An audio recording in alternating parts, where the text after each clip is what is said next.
Hello everyone. Big news in Ireland has been the announcement by Israel to close their embassy based in Dublin, which has been operating for nearly 30 years in Ireland. This was announced by Gideon Sar yesterday, the Israeli foreign minister, who said it was because of Ireland's extreme anti-Israel policy, and he also said that Ireland had crossed all red lines in relation to Israel.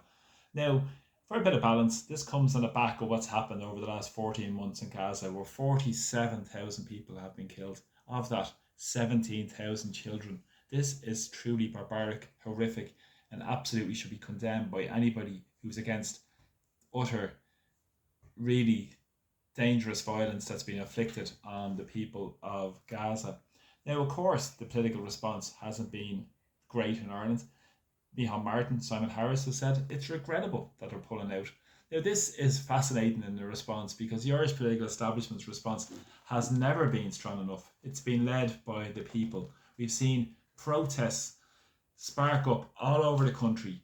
Every town, village, city in Ireland have had relentless amounts of campaigning and protesting about what's going on in Gaza, against the genocide, against the oppression, against the colonialism, what's going on, against imperialism, and against Zionism.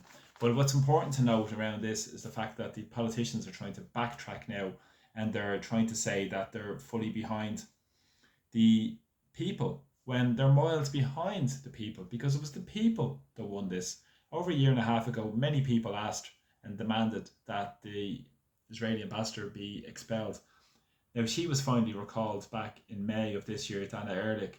And then you remember during that period of time that Micheál Martin himself was doing his public relations stunts exercises along with Darla Ehrlich at that point also.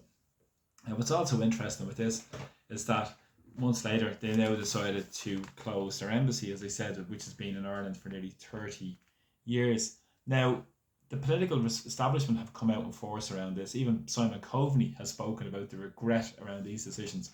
Their only regret is not standing by ordinary people, not standing up for human rights, not standing up against colonialism, not standing up against Zionism and calling it out for what it is, and more interested in standing up for their GDP, standing up for their tax haven status, and standing up for their foreign direct investment rather than standing up for ordinary people and having principles to stand up for ordinary people. When they consider the similarities in terms of what's happened in Gaza, in terms of our own experience of occupation, our own experience of being oppressed, our own experience of being up against colonial forces for centuries in Ireland, where we struggle for our independence. But now we have a political establishment in Ireland that are very willing to sell off our independence and sovereignty that was hard won for and struggled for centuries to unelected bureaucrats in the European Union. So again, they're still kowtowing down to the European masters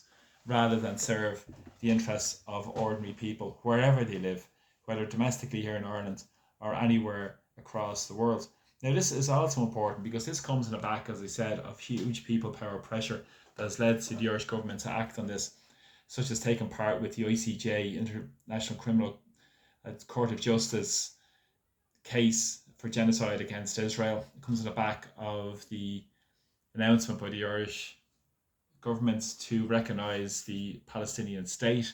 It comes on the back of other facets as well and important moves as well. But it hasn't gone anywhere near far enough because currently there's still the Occupied Territories Bill that still hasn't been passed.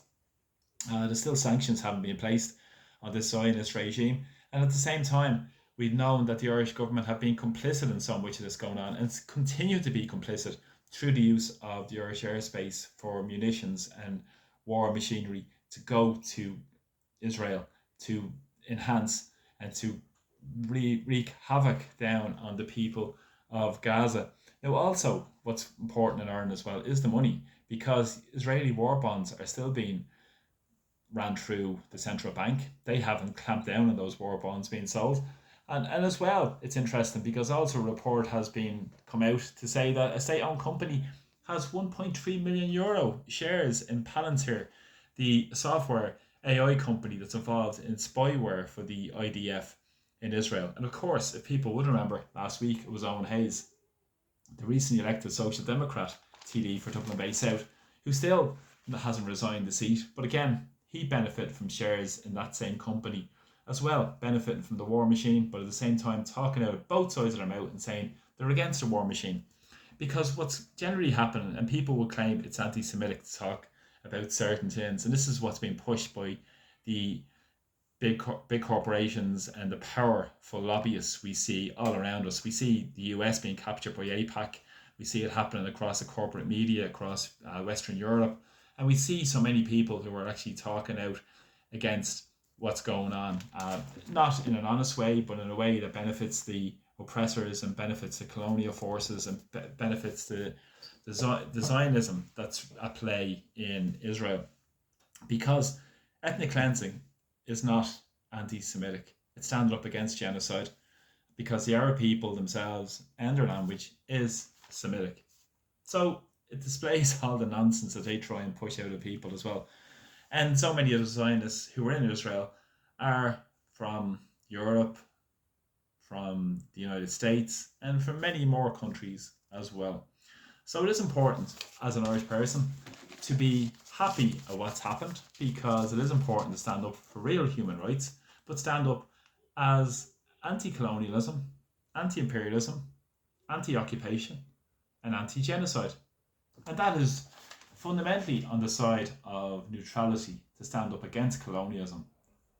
As over 100 years ago, where James Connolly famously had the banner that hung outside the Liberty Hall with the Irish Citizens Army, he said, "We serve neither king nor Kaiser. It's important to stand up with the interests of ordinary people, much the same as the ordinary people of Syria are suffering today because of these policies, as Israel still pursue and look at this plan for the greater Israel as they look to occupy a bigger part of Syria. But again, it's ordinary people that suffer. And of course, the American regime are there backing up HTS, Al Qaeda, ISIS, which is creating carnage for ordinary people yet again. So it is important to know what's going on. It is important to stand up on principles, and fair play to everybody who went out and stood up against what's going on. But it's important domestically that we stand up with our human rights here in Ireland too, because there are huge attacks on our basic human rights in Ireland, and we see it relentlessly with various forms of bills being forced through, such as the hate speech bill, many more attacks through the EU Digital Services Act, all this sort of stuff going on, that we need to stand up and be principled on our stance for human rights, whether it be here in Ireland or internationally. Stand up for ordinary people against what's going on. So thanks for the support of my video, really appreciate them, and please press subscribe to my YouTube channel. So from Dublin, take care, Slán.